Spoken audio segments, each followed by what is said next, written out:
Then, once you've gone through your negative consequences, of course. The issue of stakeholders, could you elaborate a bit more on what that means, like even if it is all part of the others, so we can understand how, because you're probably going to use this term again. Yeah. No, I understand what I mean. I'm saying for everyone here is the... Okay. So the stakeholders, and remember this is 101 at the moment. I haven't even got into principles yet. This is the bog standard first stop, shorn of principles. The stakeholders, any group, individual or institution or structure that is affected by this given proposal. Now, the very simple way to think of this is go right from the top, which is all of humanity. So an environment motion, for example, is you're likely to say, look, the globe is affected by this. And then you go down in incremental steps. Now, it's quite obvious that Turkey and the EU motion does not affect, unless you're really going to make a stretch, the whole globe. But when you go down a level, you're likely to hit an institution like the United Nations. And then you keep on going down step by step. You should be able to do this intuitively. Those steps in this case would be, right, the European Union is bigger than Turkey. Then you have, so the European Union as an institution is very high up.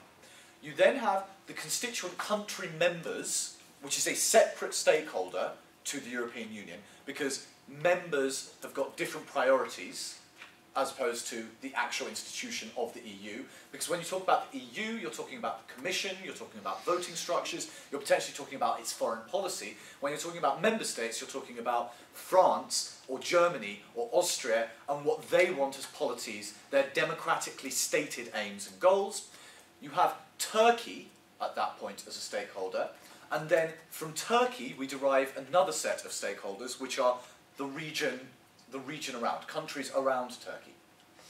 If you then go lower than that, you've got groups within these countries potentially affected by this. So that might be the labour market within these countries, how that is affected, companies within these countries who might want to be able to have access to different types of labour, pressure groups potentially, or certainly church. So what the church might want to say about this, or what Islam might want to say about this. Whether you place that as a stakeholder below the state or above the state is not important, but I tend to get to that after the state, because I'm an atheist, and so I place it very much beneath the state. You might want to place it above. This goes all the way down to, in some debates, the family, and then within the family, the constituent parts of that family, and then you finally get to the individual. And at the individual, quite often, you start talking about rights of individuals. But basically your stakeholder analysis is your attempt to say, very quickly in your mind, and with your partner when you sit down at the beginning of any debate, the first two things you should be asking yourself, what is this debate about? What are the big principles here? And then, who the fuck is affected by this? Who is this going to change the life of? Who, if this were to be allowed, if this proposition were to stand, would be affected, and then you say, would that effect be negative or positive? And then whichever side you fall on, obviously you concentrate on that side of the debate.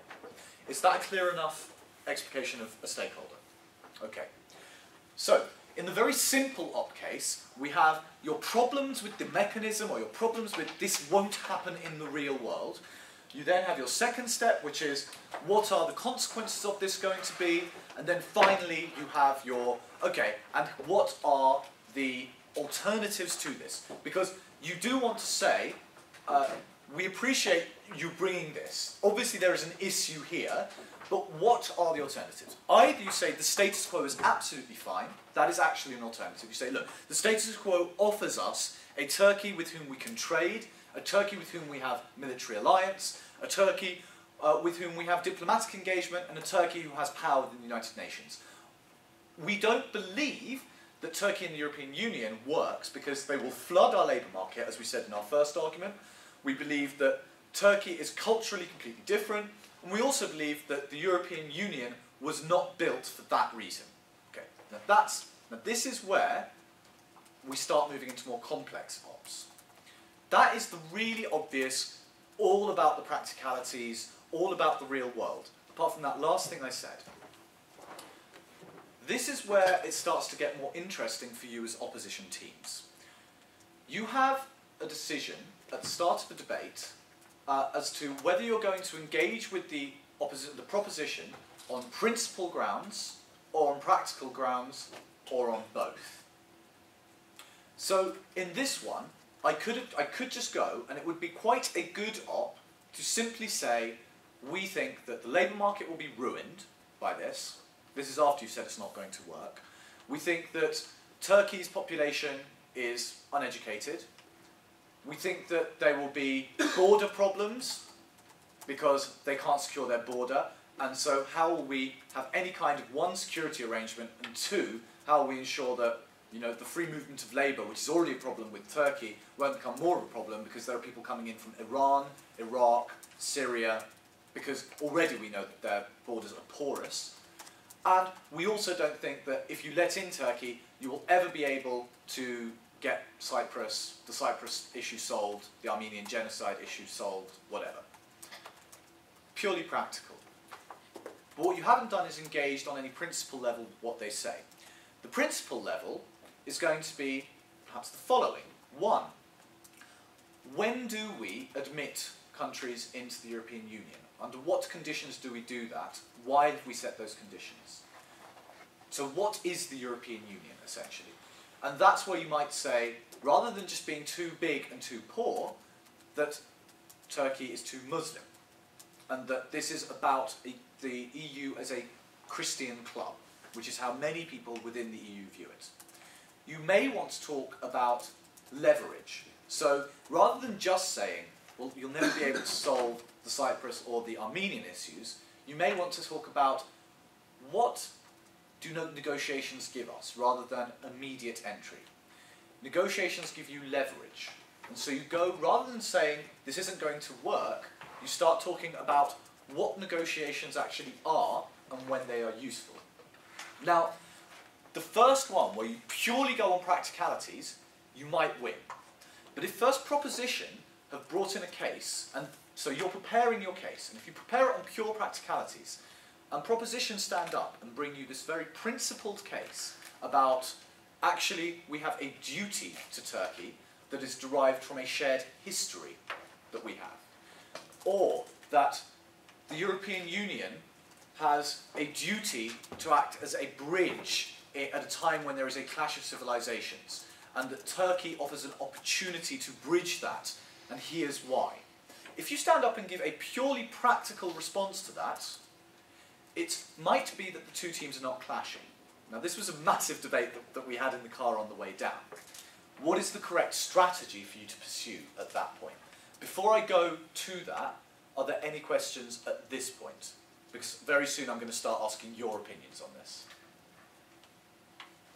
Okay. So, if you can prepare a case in opposition to a real world, not magic land motion, so a real world motion like Turkey,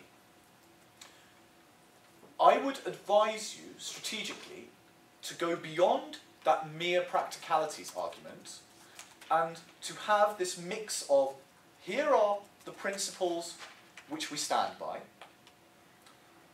here is why we think anyway in the real world this isn't going to work, and here are the negative consequences that derive from your actions, both because in the real world we just don't think they work, but also because they damage these set of principles which we hold dear. Because you lose your ability to negotiate. Because you lose what the European Union should be.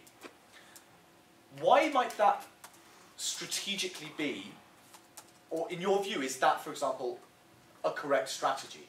Is that the kind of strategy that you already pursue as teams? Anyone can answer this. Okay.